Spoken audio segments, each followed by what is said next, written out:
Radio صدائے حریت جموں و کشمیر سے ضروری اعلان سماعت فرمائیے۔ محمد اشرف صحرائی ہمارے ایک عظیم رہنما تھے۔ ان کا تحریک آزادی کشمیر میں جو کردار رہا وہ ناقابل فراموش ہے۔ انہوں نے جموں و کشمیر پر بھارت کے غاصبانہ تسلط سے آزادی کے لیے بے پناہ قربانیاں دی، حتیٰ کہ اپنے لخت جگر جنید صحرائی کو بھی قربان کیا۔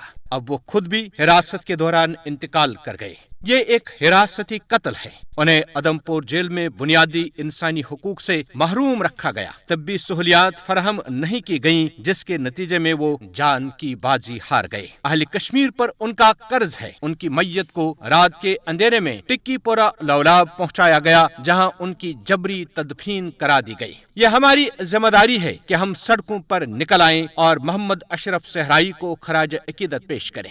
کشمیری بہنوں، بھائیوں اور جوانوں، نکلو، اپنے گھروں سے نکلو، بھارت کے خلاف احتجاج اور مظاہرے کرو۔ جگہ جگہ بطل حریت محمد اشرف صحرائی کے لیے غائبانہ نماز جنازہ ادا کریں۔ کشتواڑ سے لے کر جموں، پونچھ اور راجوری سے کپواڑہ کے جنگلوں و بیابانوں، کرگل، لیہ اور لداخ میں آباد تمام کشمیریوں پر فرض ہے کہ وہ گھروں سے باہر نکلیں، سڑکوں، چوک چوراہوں، میدانوں اور وادیوں میں اس ظلم و جبر کے خلاف احتجاج اور نماز جنازہ کا جگہ جگہ اہتمام کریں۔ اے اہل کشمیر، یہ وقت گھروں میں بیٹھنے کا نہیں ہے۔ نکلیں اور بھارت کا ظالم نظام نیست و نابود کریں۔ اٹھیں اور بھارت کے ایوانوں کو لرزہ بر اندام کریں۔